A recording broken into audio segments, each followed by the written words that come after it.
No a tady vidíme našeho posledního zástupce, který jsme ještě neviděli. Jmenuje se Aleksandr Jurečka, je z oddílu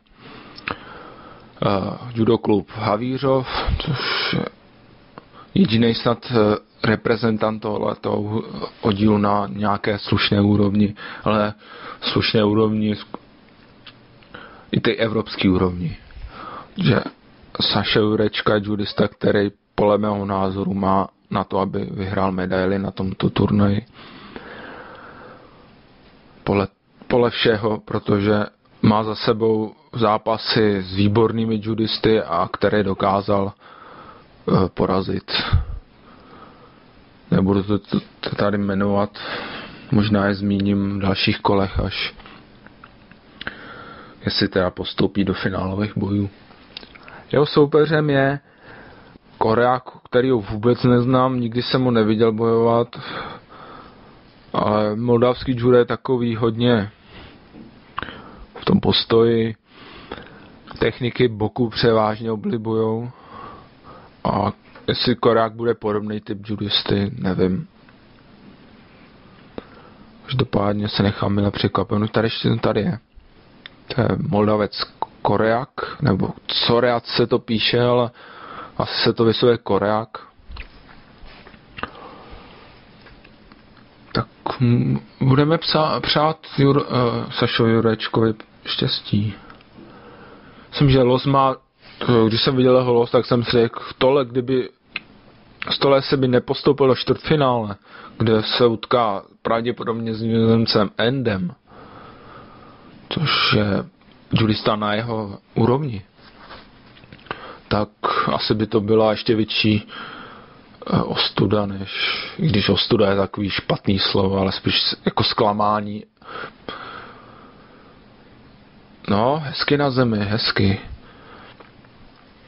Zklamání než výpadek třeba Michala Vaníčka a těch dalších judistů, kteří nás reprezentovali v sobotu nebo v pátek.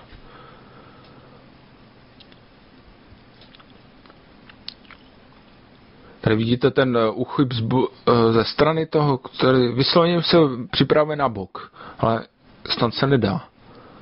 Techniku boku. Jo, výborně nohama, tady to krásně. A zase přes bok.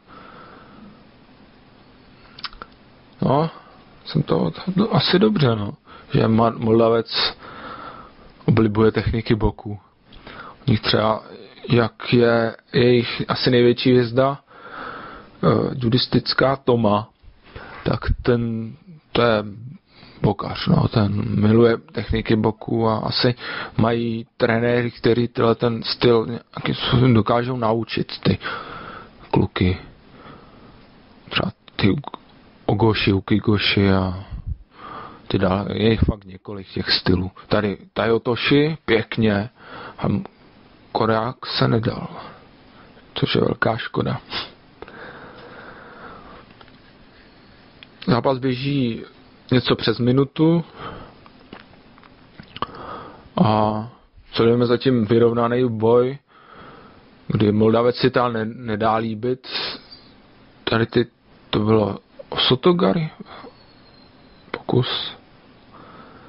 Moldavec si nedá líbit ty nástupy a vrací mu to zatím.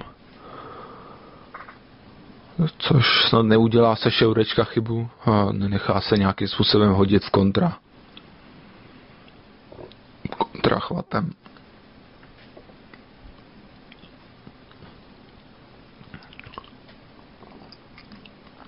Zase útok.